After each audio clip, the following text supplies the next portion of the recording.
O presidente da Câmara dos Deputados, Rodrigo Maia, disse que vai continuar trabalhando para que o Supremo Tribunal Federal altere a interpretação da lei que garante o pagamento de pensões para 194 filhas solteiras de ex-parlamentares e ex-servidores, como a gente havia comentado no bloco anterior. O custo anual dos benefícios alcança... E não, eu tô repetindo a mesma pauta, é isso mesmo, Robson? Pô, eu fico tão impressionado com isso que eu acho que é desdobramento daquela outra pauta. Mas muito bem. Opa, desculpa. Opa, obrigado. Bota de novo aí que eu gosto dessa vinhetinha. Opa, desculpa. Pauta número 9. Na decisão em que deu prazo, aí sim, pauta quente ainda mais, hein? Na decisão em que deu prazo de 6 meses para a criação do juiz das garantias, Dias Toffoli disse que a figura não é nova e citou como exemplo o Departamento de Inquéritos Policiais, o DIPO, do Tribunal de Justiça de São Paulo. Em entrevista ao Estadão, a juíza corregedora Patrícia Álvares Cruz, coordenadora do DIPO, disse que o órgão, porém, é mais diferente do que parecido com o juiz das garantias. Seria um modelo se a gente continuasse com a mesma competência, a mesma atribuição, mas não é isso que vai acontecer, afirmou ela. A juíza corregedora Patrícia Álvares Cruz disse que o principal problema da nova legislação é que juiz de instrução e julgamento terá de tomar decisões sem ter acesso a todas as informações produzidas durante uma investigação. Afirmou, obviamente, o resultado disso será um número maior de absolvições. Que sábia conclusão, né? Condizente com tudo aquilo, Augusto Nunes, que nós estamos dizendo por aqui.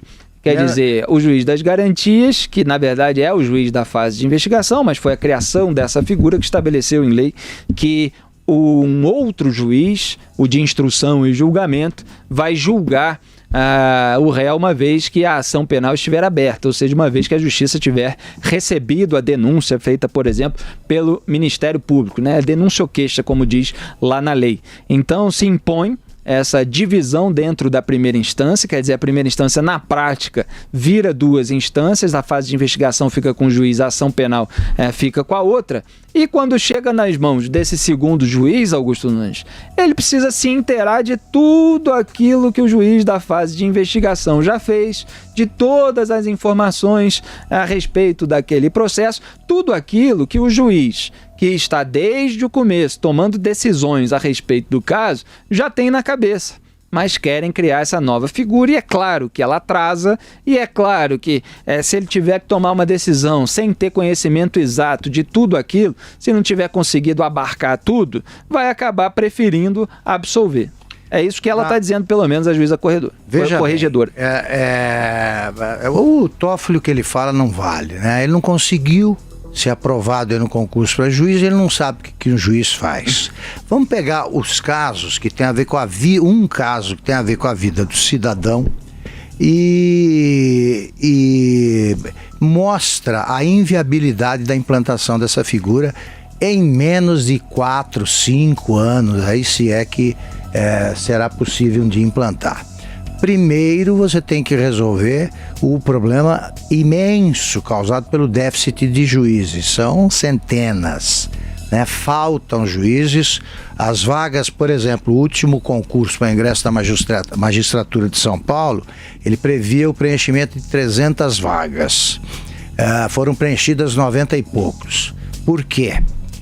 Não só porque é rigoroso o concurso, como porque não há dinheiro para pagar os 300. Todo mundo sabe disso, os desembargadores do Tribunal de Justiça que organizam o concurso admitem isso e os que prestaram concurso também. Bom, você tem um juiz de uma cidade que tem só ele lá, ele cuida de tudo. Aí começa a primeira discussão é a seguinte, primeiro problema a resolver. Vem um juiz de outra cidade para ser o juiz das garantias ou ele vai desempenhar o papel do juiz da instrução e do julgamento? É bola dividida, não se sabe. Então, digamos, está o juiz lá que acompanha a cidade, conhece as pessoas, sabe das coisas que se passam, a polícia informa, aí vem um caso. Para ele, se é o juiz da cidade, ele vai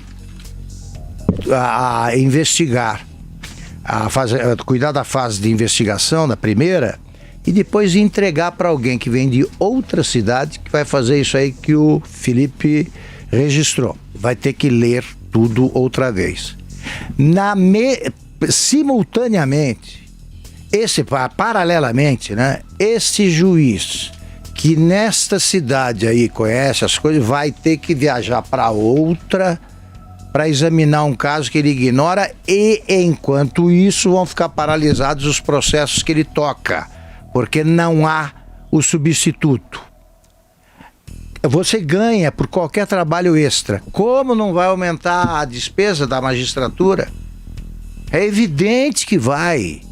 Então é o seguinte, o juiz, se o Brasil tivesse juízo, se o judiciário fosse razoável, ele já teria dito, né? Se tivesse um presidente do tribunal que mereça isso aí do Supremo, vamos parar com isso, vamos constatar que isso é só um truque, uma chicana concebida para atrasar processo, atrapalhar julgamento, e daqui a 5 anos a gente volta a conversar. Zé Maria. Confundir o Brasil com São Paulo é um erro de cálculo, assim, enorme. É como mirar no Cristo Redentor e acertar lá em Oroz. Não tem nada em comum. É verdade, nós falamos aqui sobre o DIPO, né, sobre esta estratégia em São Paulo, que deu certo e tal, mas não como modelo para o Brasil. Isso dá certo em São Paulo, porque é um determinado setor. Existem ali juízes para fazer esse processo, não são todos os casos, quer dizer, funciona ali, mas não é a história e não é a pretensão dos juízes de garantia. Eu acho, inclusive, que o Supremo analisar isso tinha que ser o seguinte: ou é inconstitucional ou é constitucional. Eu não gosto dessa ideia do Supremo adiar, dizer que só vai aplicar. Não. A lei diz o prazo de aplicação. Então é considerar logo inconstitucional e pronto, porque interfere no funcionamento de outro poder. Isso é de uma ignorância entender que o Brasil inteiro tem condições de colocar 2 juízes para trabalhar no mesmo processo. Veja bem, várias comarcas não tem um juiz, né? Várias cidades não tem um juiz residente. O juiz vai lá, julga, pega lá os processos todos prontos e pronto. Julga e pronto, dá a sentença, assina a sentença e pronto. É assim que funciona. Agora, veja bem, entre ali as percepções do juiz está o olho no olho. Exatamente por isso que o Congresso resistiu muito ao depoimento por videoconferência, que economiza milhões, né? Diminui os riscos para os profissionais de segurança na transferência de criminosos perigosos para fórum. Isso é todo dia. Todo dia tem criminosos prestando depoimento em fórum e podia ser através da videoconferência. O legislador entendeu que é preciso ter o olho no olho. Ali o juiz olha o depoimento e, além das palavras, ele sabe quem está mentindo e sabe qual é a armação e a linha de defesa. Aí depois isso se perde, porque vem outro e pega ali o que falaram, a letra fria, e julga. Quer dizer, é dificuldade de aplicação para todos os lados nesse processo. Legal, Zé Maria. Ainda nesse tema, complementando, o vice-presidente do Supremo Tribunal Federal, Luiz Fux, assumiu no domingo o comando do recesso do STF e hoje recebeu das mãos de representantes da Associação Nacional dos Membros do Ministério Público, a CONAMP, mais uma ação questionando a constitucionalidade do juiz das garantias. A entidade, porém, pede uma nova liminar para suspender a implementação do Instituto, o que pode ir além dos 180 dias fixados por Dias Toffoli. Diferentemente de Toffoli, que até declarou a constitucionalidade da norma, Fux é contra a lei do juiz das garantias. Sabendo da resistência do colega, o presidente do STF chegou a telefonar para seu vice antes de conceder o prazo de 6 meses para a estruturação do Instituto na semana passada. Então vamos ver aí como vai decidir o Luiz Fux, se vai decidir mesmo a respeito dessa ação, mais uma, questionando a constitucionalidade do juiz das garantias. Lembrando que o Toffoli concedeu uma liminar em 3 ações que questionavam a criação dessa figura, portanto existe ainda a hipótese, Augusto, dessa suspensão ser maior do que os 180 dias.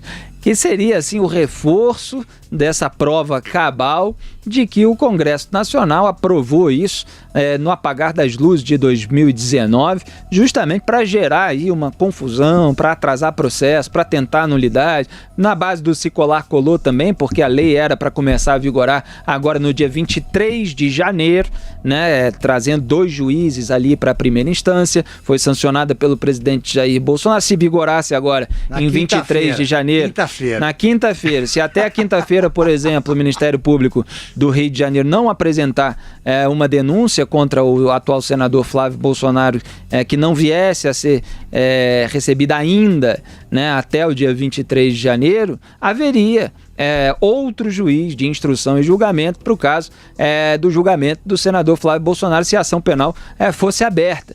Então tudo isso foi feito na pressa, sem medir as consequências práticas claro que do ponto de vista da sociedade brasileira. Eu imagino que os políticos interessados em atrapalhar as investigações tenham medido as consequências no sentido de vamos colocar essa confusão aí e ver se isso favorece a gente de algum jeito, Augusto. Eu não posso saber se ele vai conseguir, mas não tenho dúvida nenhuma de que o Luiz Fux vai lutar bravamente. Espero que sim. Para impedir que seja aprovado. Sabe por quê? Porque ele é juiz, ele vem da magistratura, ele conhece o problema. Os outros são advogados que não sabem o tamanho da confusão que eles estão instalando aí com a criação dessa figura e a insegurança jurídica que vai decorrer de uma decisão equivocada desse porte.